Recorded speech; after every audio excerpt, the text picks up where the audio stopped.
Assalamualaikum warahmatullahi wabarakatuh. Selamat siang semuanya. Sebelum mulai belajar, mari kita berdoa menurut agamanya masing-masing. Berdoa dalam hati, dimulai. Berdoa selesai. Ya, hari ini belajarnya Ibu menggunakan media screen recording ya. Jadi, durasinya Ibu agak percepat, lebih ringkas, supaya ukurannya itu tidak terlalu berat. Baik, semuanya yang sudah punya buku, buka buku tema halaman 34. Di sini ada dua permainan tradisional, yaitu benteng-bentengan dan gobak sodor. Dua permainan ini memiliki persamaan, yaitu dilakukan oleh dua kelompok, dan masing-masing kelompok bisa terdiri dari 4-8 orang. Kemudian dilakukan di lapangan atau di tempat yang luas ya. Perbedaannya apa? Perbedaannya, kalau benteng-bentengan ini memiliki markas atau benteng bisa berupa tiang, pohon, atau pilar. Selanjutnya, setiap pemain itu harus memegang atau harus berkumpul di daerah bentengnya masing-masing. Cara bermain benteng-bentengan ini yang pertama, salah satu pemain itu keluar dari base camp atau dari markas, dianggap menyerbu terlebih dahulu kepada kelompok yang lain. Misalnya, pemain dari A itu keluar menyerbu kelompok yang B. Kemudian pemain ini dianggap pemain ini dikejar oleh musuh. Jika tersentuh tangannya oleh musuh itu dianggap tertangkap. Pemain yang tertangkap ini ditempatkan sebagai tawanan ya. Kemudian sebelumnya kita sambil lihat dulu videonya. Nah ini ya, supaya ada gambaran. Kemudian kelompok pemain itu dinyatakan menang itu seperti apa? Yaitu kalau dinyatakan menang jika kelompoknya itu bisa menempati benteng lawan. Ya, begitulah singkatnya. Kemudian permainan gobak sodor juga permainan yang dilakukan oleh dua kelompok juga. Kita lihat ini. Nah, dilakukan oleh dua kelompok juga, ada kelompok yang jaga dan ada kelompok yang menyerang. Jika kelompok yang menyerang atau tim serangnya itu berhasil lolos, berlari, kemudian sampai di tempatnya kembali tanpa tersentuh oleh tim yang jaga, maka tim yang serang adalah yang menang, pemenangnya. Tetapi jika pemain yang jaga ini berhasil menangkap atau menyentuh pemain yang menyerang, maka pemain jaganya yang menang. Begitu ya singkatnya. Jika masih belum jelas, bisa tanyakan kepada orang tua, kakak, atau bisa searching lewat YouTube. Ya, kemudian ini di skip aja.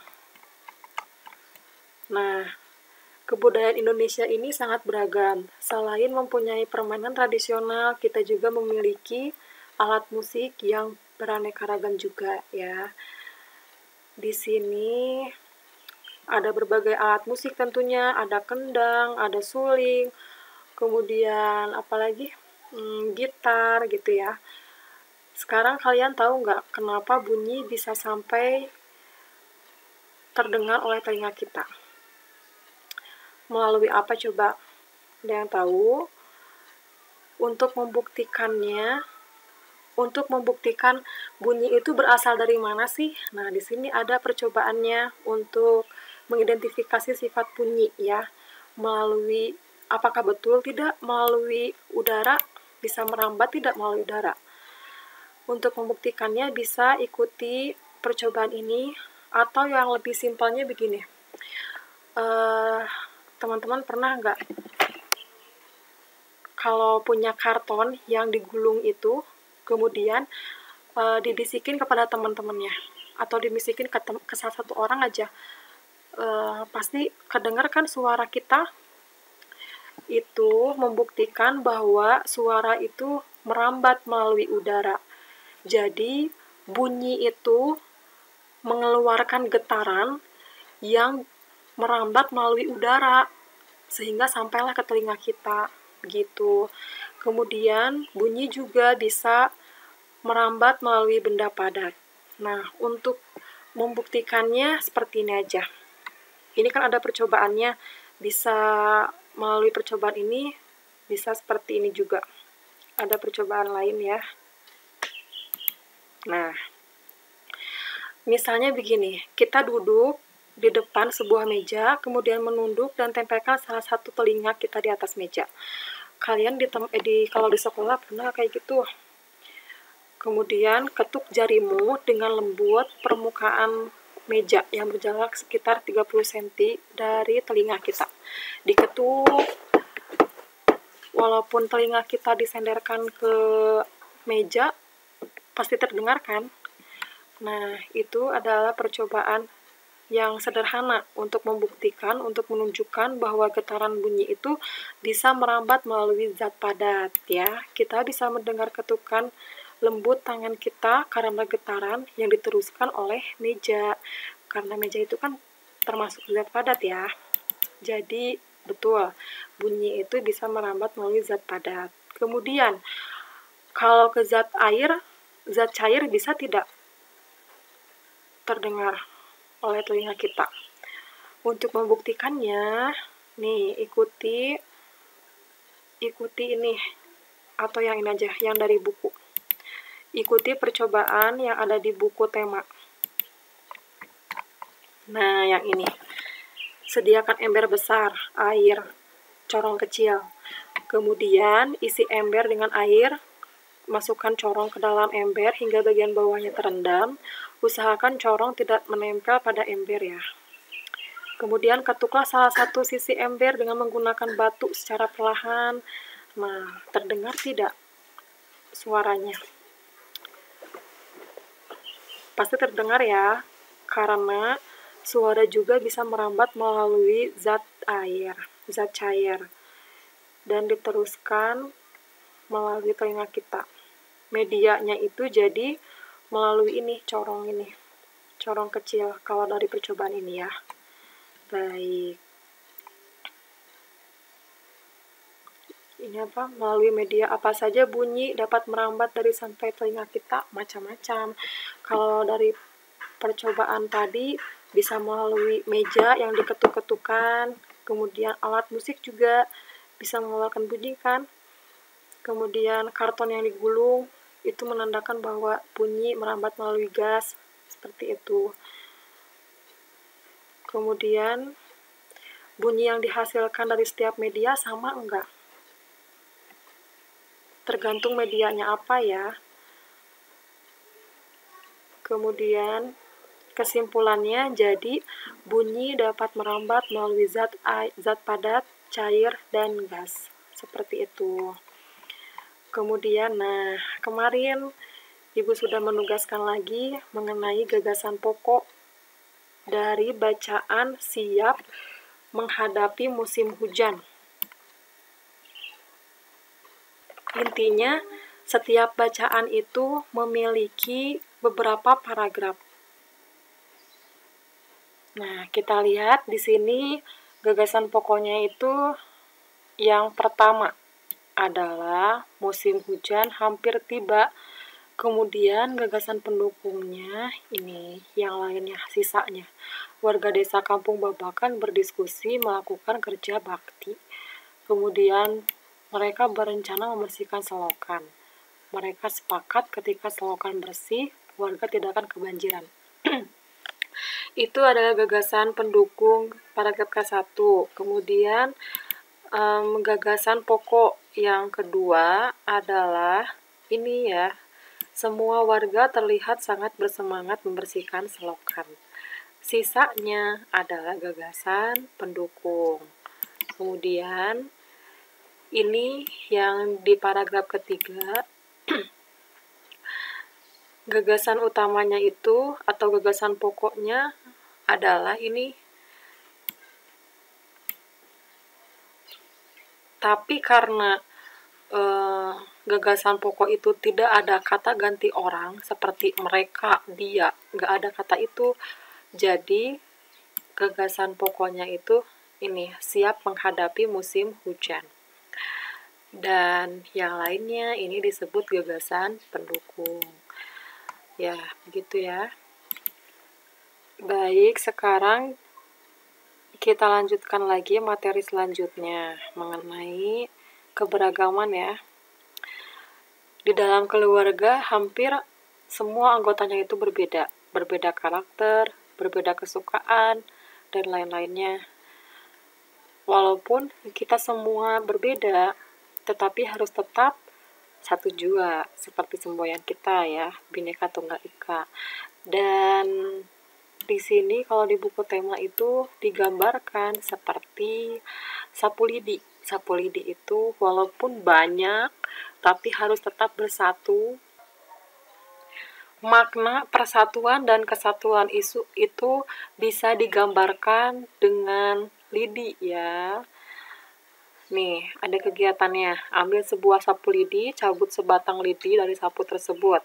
Gunakan sapu dan sebatang lidi tersebut untuk menyapu. Bandingkan hasilnya, bandingkan jika kita menyapu dengan sapu lidi secara utuh. Pasti akan beda kan? Nah, begitupun dengan kita.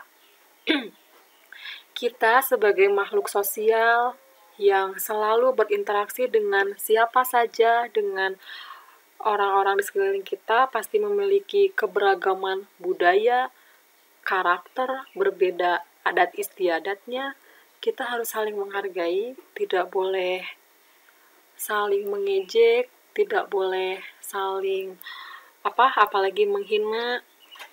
Jangan menghalangi orang untuk beribadah, apalagi merusak tempat ibadahnya, itu tidak boleh dilakukan. Karena kita sebagai makhluk sosial itu membutuhkan bantuan orang lain ya, dalam segi apapun. Kita mau masak misalnya, kita mau makan saja, kita mau makan dan bahan makanan itu kita harus beli dulu ke pasar, dan dari pasar juga, pedagang juga harus beli atau ya mendapatkannya juga tidak sendiri, harus butuh orang lain. Begitupun baju yang kita kenakan, kita beli dari toko baju yang didapatkan dari penjahit. Penjahit juga membutuhkan bahan-bahannya. Terus aja gitu, kita nggak bisa hidup sendiri.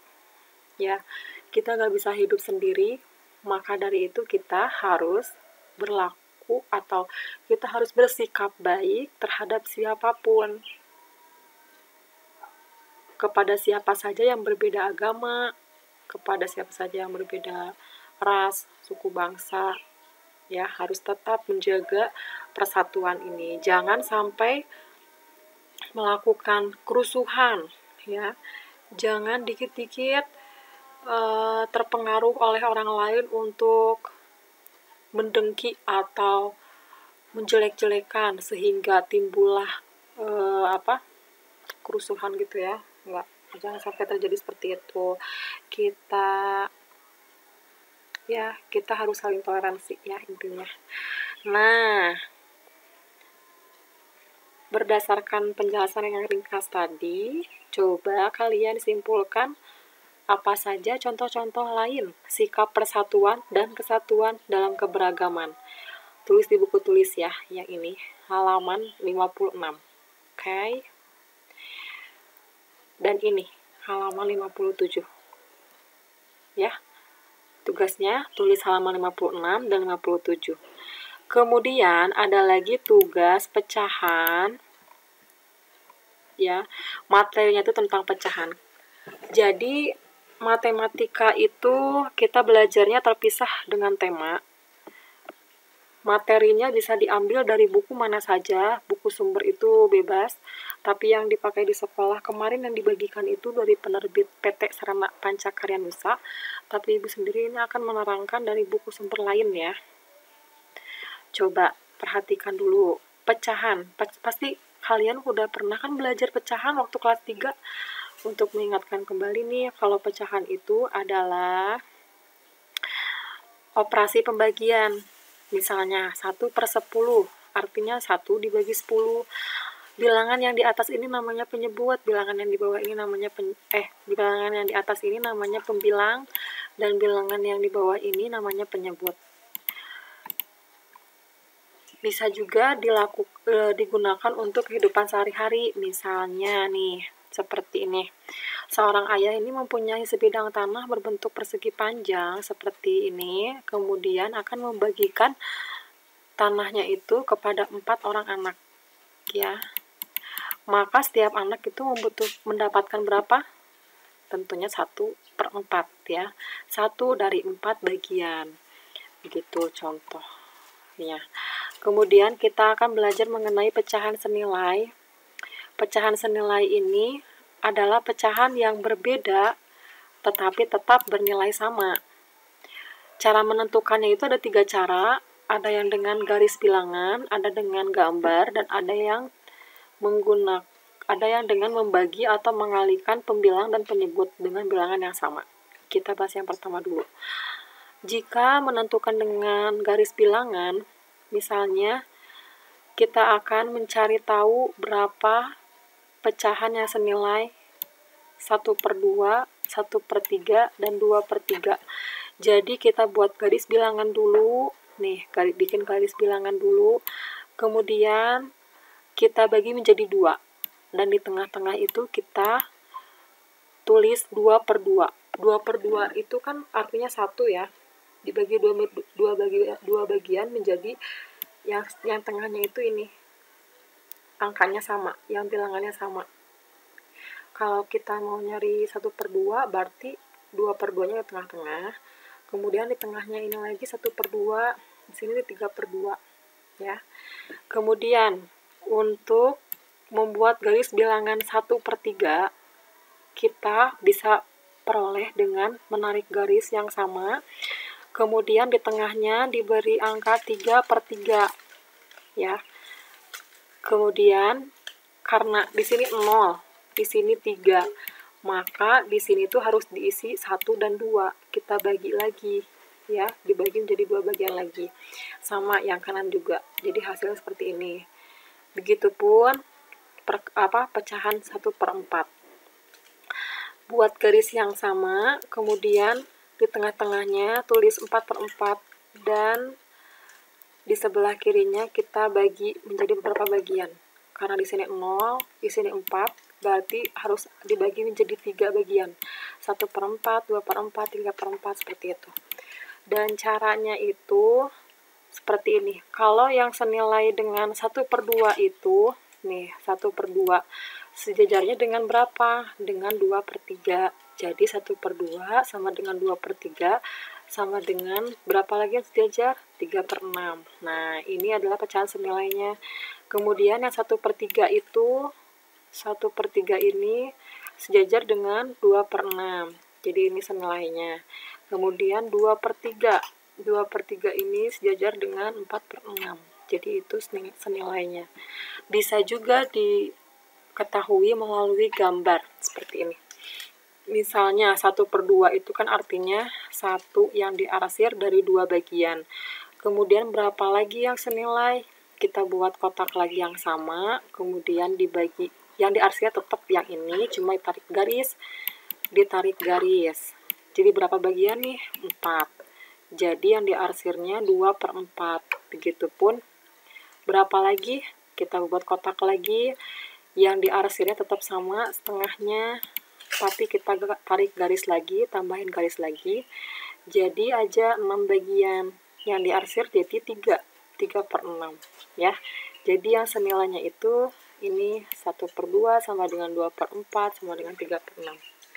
Dan yang ketiga, ini yang akan kita perdalam adalah menentukan pecahan senilai dengan membagi atau mengalihkan pembilang dan penyebut dengan bilangan yang sama. Misalnya 1/2 ini pecahan senilainya berapa? Kita coba kalikan 3, ya, dua-duanya. Pembilang sama penyebut dikalikan 3. Mau dikalikan 3 dua-duanya, mau dikalikan 2, mau kalikan 4. Yang penting bilangannya sama, boleh. 1/2 dikali 3 1/3, jadi 3/6. Kemudian bisa juga dengan cara dibagi. Kalau dibagi sama juga harus dengan bilangan yang sama. Kalau di sini 3/9. Senilainya dengan berapa? Coba dibagi 3. Dibagi 3 dua-duanya bisa kan? Hasilnya jadi 1/3. Jadi 3/9 itu sama dengan 1/3. Senilai ya. Oke, di sini ada contohnya. Sekarang pecahan sederhana. Pecahan sederhana juga sama seperti yang tadi ya. Jadi dilakukan dengan membagi pembilang dan penyebut suatu pecahan dengan bilangan yang sama sampai tidak bisa dibagi lagi. Nah, ini perbedaannya. Kalau pecahan sederhana mah kita dibagi dengan bilangan yang samanya sampai bilangan itu nggak bisa dibagi lagi ya. Misalnya nih 8/16. 8/16 itu sebetulnya bisa kan dibagi 2 dulu. Dibagi 2 dulu jadi 4. 16 bagi 2 dulu jadi 8. Kemudian 4/8 itu bisa tuh dibagi 2 lagi. Jadi 4 bagi 2, terus aja gitu. Cuman caranya jadi panjang. Kalau misalnya mau cepat, itu caranya dibagi dengan bilangan yang sama-sama bisa dibagi oleh bilangan yang pembilang dan penyebut. Bilangannya yang langsung yang terbesar ya. Misalnya 8. 8 itu kan sebenarnya bisa tuh dibagi 2, bisa dibagi 4, tapi kita langsung dibagi 8. Biar hasilnya langsung sederhana. 8 bagi 8, 1. 16 bagi 8, 2. Nah, seperti itu. Jadi, 1/2 ini kan nggak dapat dibagi lagi. Jadi, bentuk sederhana dari 8/16 adalah 1/2. Paham nggak? Contoh lain ya. Ini 25/100. 25/100 itu kita sebetulnya bisa dibagi 5 ya. Bisa dibagi 5. Tapi kita coba kalau ingin hasilnya pecahan sederhananya itu yang udah paling sederhana, jadi kita bagi dengan bilangan yang besar. Jadi kayak gini, 25 bagi 25 1, 100 bagi 25 4, begitu. Gitu ya. Kemudian Ibu ada soal untuk kalian. Nanti di-share di grup ya. Soalnya ini. Nah, soalnya ini. Kayak tadi caranya. Kalau dari buku yang dari sekolah juga sama caranya ya. Materinya juga sama kan. Jadi nih, kalau 1/3 itu kan bisa dikali 2. Berapa hasilnya? Kemudian bisa juga dikali 3/3, hasilnya berapa? Bisa juga dikali 4/4, hasilnya berapa? Gitu. Tapi kalau untuk PR, Ibu mau tentukan 2 saja ya. 2, jangan 5. 2 pecahan yang senilai. Oke. 1 sampai ini. Dan ini sederhanakan. Baik, pembelajaran hari ini dicukupkan sekian. Mohon maaf bila ada kekurangan. Wassalamualaikum warahmatullahi wabarakatuh.